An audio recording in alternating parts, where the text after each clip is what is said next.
안녕하세요, 원브러쉬입니다. 여러분들 살 빼는 거 진짜 힘드시죠? 제가 현재 174cm에 64kg에서 65kg를 왔다 갔다 하고 있는데 학창시절 때는 키도 지금보다 훨씬 작았고 몸무게도 훨씬 더 많이 나왔었어요. 그때 아마 제일 많이 나갔던 게 한 90kg 정도까지 찍었던 것 같은데 그 이후에 제가 살을 빼보려고 죽도록 노력을 해서 57kg까지도 뺐었습니다. 근데 지금 생각해보면 그때는 굉장히 어려운 방식으로 힘들고 미련하게 다이어트를 했다는 생각이 듭니다. 아마 그때 했던 방법들을 지금 다시 하라고 하면 전 절대 못할 것 같아요. 요즘 세상에는 좋은 정보가 너무 많아서 쉽게 살 빼는 정보들이 넘쳐나고 있는 만큼 이제는 살도 영리하게 빼야 됩니다. 옛날 방식으로 무식하게 굶고 극단적인 다이어트를 해봤자 금방 돌아가고 유지하기도 힘들어요. 다이어트에서 가장 중요한 건 지속 가능성입니다. 하루 이틀 하고 때려치는 게 아닌 것만큼 스스로가 할만하다고 느껴져야 계속 할 수 있는 거더라고요. 지금은 술도 먹고 싶은 거 다 먹으면서 항상 일정한 몸무게를 유지하고 있고 제가 직접 해보면서 효과를 많이 본 방법들이기도 하지만 사실 이미 TV를 통해 많은 연예인분들이 하고 있다고 소개된 방법들입니다.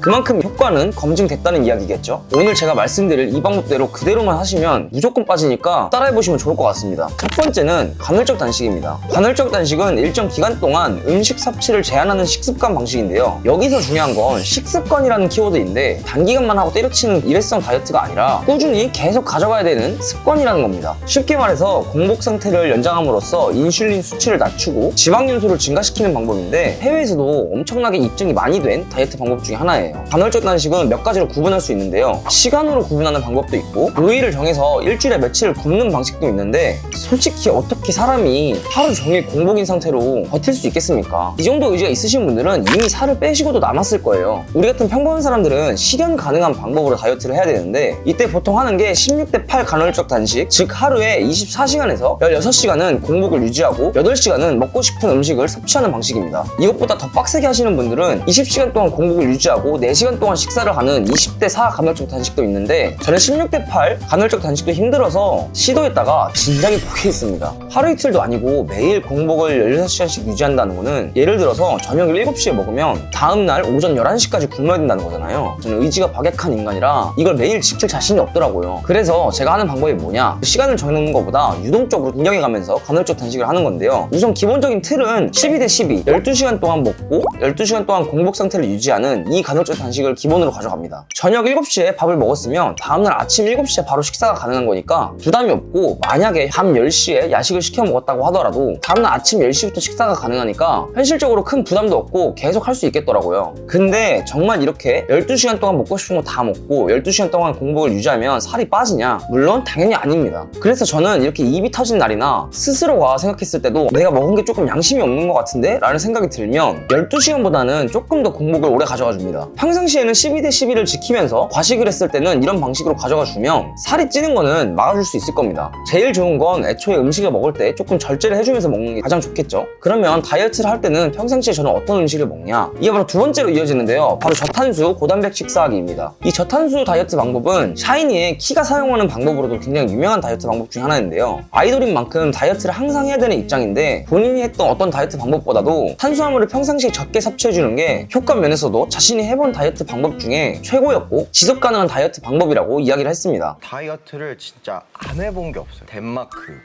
덴마크. 원푸드, 원푸드. 집으로 도시락 오는 거, 디톡스도 하고. 뭐 디톡스하고, 쉐이크만 먹어보고, 탄수화물 다 끊어보고, 심지어 뭐 솔직히 얘기하면 저 약도 먹어봤어요. 근데 이제 최고의 효과적인 거. 점차 점차 탄수화물을 줄여갔어요. 그래서 제가 1년을 넘게 탄수화물을 안 먹었던 적이 있어요. 그리고 요요도 없고 뚝불 같은 거 시켜놓고 밥만 먹는 거예요. 그래서 살이 빠지더라고요. 정제 탄수화물만 피하면 맞아. 금방 살 빠져요.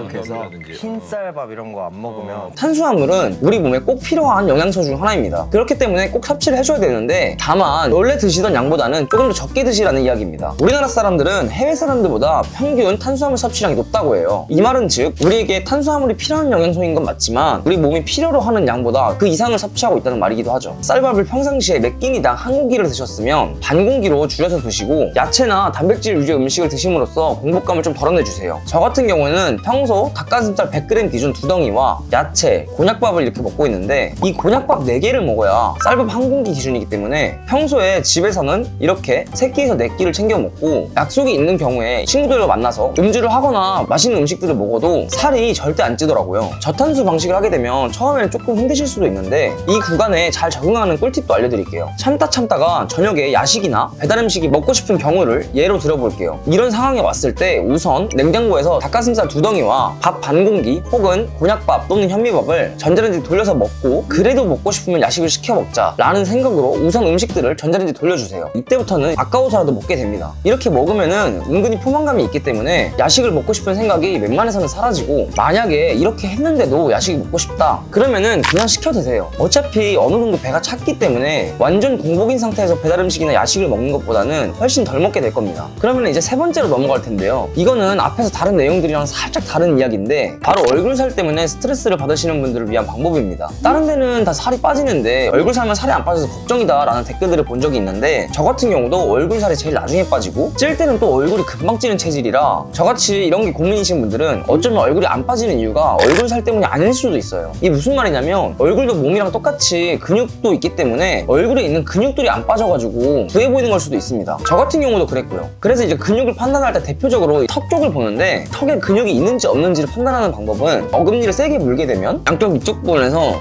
뭐가 튀어나오는 게 느껴지실 거예요. 조금이라도 튀어나온다 라는 분들은 피부과 가서 사각턱 보톡스를 꼭 맞으세요. 무조건 효과 있습니다. 지금이랑 비슷한 몸무게에서는 얼굴이 이랬었는데 보톡스를 맞은 뒤에 얼굴이 훨씬 갸름해졌어요. 요즘에는 보톡스도 가격이 많이 저렴해져서 4, 5만 원이면 웬만한 데서 다 맞을 수 있습니다. 저도 보톡스를 맞기 시작한 지 2년 정도 됐는데 효과가 눈에 띄게 너무 잘 보여서 한 번 맞은 뒤로부터는 6개월에서 8개월 주기로 계속 맞고 있습니다. 보톡스의 종류는 크게 국산과 수입산이 있는데, 요즘 나오는 보톡스들은 사실 효과가 다 좋아서 비싼 수입산을 맞을 필요가 없이 그냥 국산을 맞으시는 걸 추천드릴게요. 맞을 때 통증은 그냥 살짝 따끔하고 마니까 너무 겁먹으실 필요도 없습니다. 그리고 보톡스 맞을 때 개인적인 팁이 있는데, 보톡스는 크게 2가지 제형이 있어요. 분말로 되어 있는 제형이 있고 액상으로 되어 있는 제형이 있는데, 분말로 나오는 제형은 액상에 희석해서 사용하는 방식인데, 물론 이런 분말 가루를 중간에 빼돌리거나 하는 경우는 없겠지만 둘 다 맞아본 결과 기분 탓인지 몰라도 따로 섞을 필요가 없는 액상 제형이 저한테는 훨씬 더 효과가 좋았어요. 그래서 미세하지만 효과에 조금이라도 민감하신 분들은 액상 제형을 맞으시는 걸 추천드립니다. 대표적으로 이노톡스라는 제품이 있는데요. 병원에서 만약에 이노톡스가 없다고 하면 국산 제품 중에 액상형 제품으로 되어 있는 제품을 놔달라고 말씀하시면 됩니다. 그리고 부작용에 대해서도 논란이 많은데, 저는 2년 동안 맞으면서 사각턱 보톡스에 대한 부작용은 따로 없었습니다. 만약 부작용이 걱정되신다면 병원에서 상담을 잘 받은 뒤 진행하시는 걸 추천드려요. 오늘 말씀드리는 건 사각턱 보톡스 한정이기 때문에 이 외에 승모근 보톡스나 이마 보톡스, 필러 등에 대한 정보는 저도 맞아본 적이 없기 때문에 따로 알 수 없다는 점 참고하시길 바라겠습니다. 그래서 오늘 이렇게 3가지 방법에 대해서 말씀드려봤는데, 이 3가지 다 저같이 의지박약인 사람도 할 수 있고 큰 돈이 드는 방법들도 아니니까 오늘 말씀드린 이 방법들을 즉시 실천해서 좋은 결과를 얻으시길 바라겠습니다. 그러면은 오늘은 여기서 인사드리며 다음에는 조금 더 유익한 컨텐츠로 찾아뵙도록 하겠습니다. 온브러쉬였습니다. 감사합니다.